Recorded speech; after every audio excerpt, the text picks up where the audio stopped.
पूरी तरह इलेक्शन के लिए तैयार हैं। 8 फरवरी को नून लीग जीतेगी। राना सनाउल्लाह का दावा, कहा सीट एडजस्टमेंट पर बात हो सकती है। लाडला तो वो था जिसने नून लीग की हुकूमत खत्म की।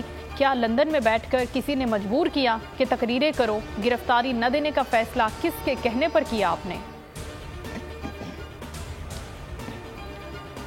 मौलाना फजलुर रहमान वक्त के हमरा जाती उमरा पहुंच गए। नवाज शरीफ से मुलाकात जारी। आम इंतखाबात और सीट एडजस्टमेंट पर मुशावरत की जाएगी।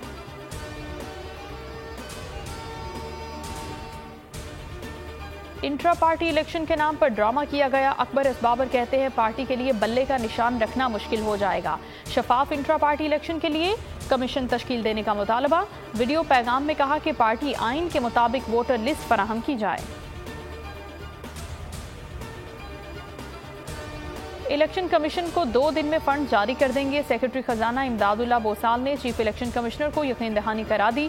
चीफ इलेक्शन कमिश्नर ने कहा कि अदम फराहमी की सूरत में सुप्रीम कोर्ट से रुजू करेंगे।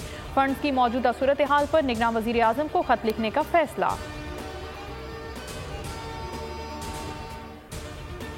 बुशरा बीबी के साबिका खावंद के जरिए झूठे इल्जामात लगाए गए। सरबराह पीटीआई की जेल में सहाफियों से गुफ्तगू। कहा कुरान पर हाथ रखने के लिए तैयार हूं। बुशरा को उस दिन देखा जिस दिन निकाह हुआ। किसी से मुज़ाकरात किए ना ही कोई मिला।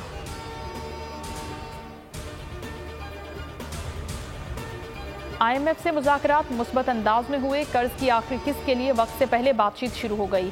गवादर में निगरान वजीर आजम की गुफ्तगू। अनवारुल हक काकड़ ने कहा कि मुआशी सूरत हाल आहिस्ता आहिस्ता बेहतर हो जाएगी। नई हुकूमत मजीद इकदाम उठाएगी।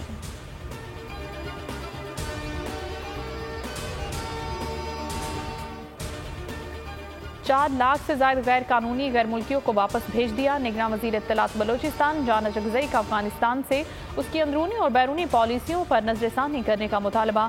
कहा गैर कानूनी तारकीन की वापसी का फैसला दोनों ममालिक के हक में है। किसी के साथ रियायत नहीं होगी।